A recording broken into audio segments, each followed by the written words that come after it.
London में रक्षा मंत्री राजनाथ सिंह ने कहा कि हम किसी को भी अपने दुश्मन के रूप में नहीं देखते, लेकिन दुनिया जानती है कि भारत और चीन के बीच संबंध इस समय तनावपूर्ण है। हालांकि हम अपने सभी पड़ोसियों और दुनिया भर के देशों के साथ अच्छे संबंध बनाना चाहते हैं।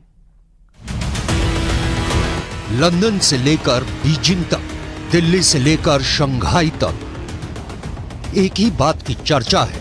पहले वाला सॉफ्ट भारत अब बदल चुका है। ये वो भारत है जो घेर कर मारता है, घुस कर मारता है। मोर्चा चाहे पीओके का हो या गलवान का।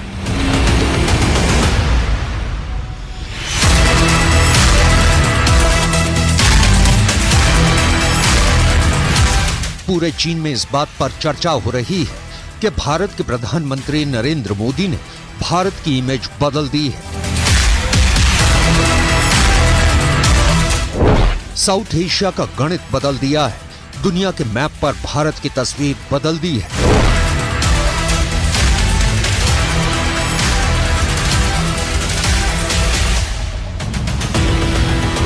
ठोस फैसले लेने वाला, ईंट की जगह पत्थर से जवाब देने वाला।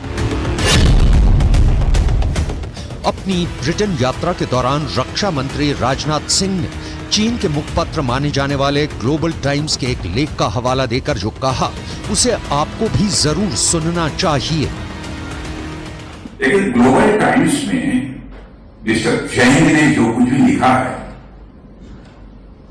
यदि उसकी धारणा बनी है तो मैं सोचा था क्यों धारणा बनी।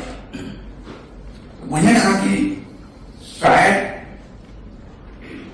2020 में जो भारत और चीन के बीच फेस आउट हुआ था, उसमें हमारे सेना के जवानों ने जो करिश्मा दिखाया है, जो बहादुरी दिखाई है, शायद उसके कारण चाइना की धारणा भारत के बारे में बदल गई है कि भारत अब कमजोर भारत नहीं रहा, भारत अब दुनिया का ताकतवर देश बन गया है।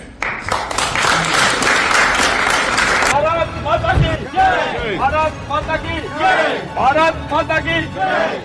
लंदन में इंडिया हाउस में कार्यक्रम के दौरान रक्षा मंत्री राजनाथ सिंह ने जो कहा, उसे समझने के लिए उस लेख को देखना जरूरी है।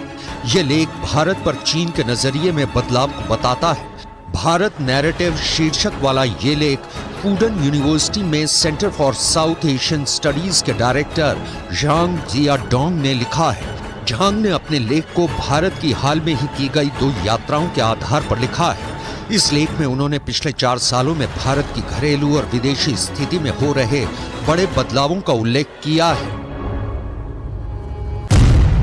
भारत 1 दशक से भी कम समय में मल्टी बैलेंसिंग से मल्टी अलाइनमेंट की तरफ शिफ्ट हो गया है। ये बहुध्रुवीय दुनिया में एक ध्रुव बनाने की रणनीति की ओर तेजी से बदल रहा है। भारत ने हमेशा खुद को एक विश्व शक्ति माना है। अंतर्राष्ट्रीय संबंधों के इतिहास में ऐसे बदलावों की गति कम ही देखी जाती है। कूटनीतिक मोर्चे पर प्रधानमंत्री नरेंद्र मोदी के शासनकाल में भारत की सॉफ्ट छवि बहुत तेजी से एक सख्त देश के रूप में बदली है। झांग ने लिखा है कि भारत अब रणनीतिक रूप से ज्यादा आश्वस्त हो गया है और भारत नैरेटिव बनाने में ज्यादा सक्रिय हो गया है। डिप्लोमेसी में भारत तेजी से रणनीतिक ताकत बन रहा है। जब से पीएम मोदी ने सत्ता संभाली है, उन्होंने अमेरिका, जापान, रूस और दूसरे देशों के साथ भारत के संबंधों को बढ़ावा देने के लिए कई देशों को साथ लेकर चलने की रणनीति की वकालत की है। सबसे ताजा उदाहरण है मालदीव का। भारत सरकार ने मालदीव को जिस तरीके से सरेंडर करने और माफी मांगने के लिए मजबूर किया, उसे पूरी दुनिया ने देखा। आपको याद हो तो मालदीव को भारत के खिलाफ टिप्पणी के लिए चीन ने भी फटकार लगाई थी। लेकिन सावधान, ये चीन है। भारत की बढ़ती ताकत के खिलाफ हिंसात्मक साजिश रचने में कमी नहीं करने वाला।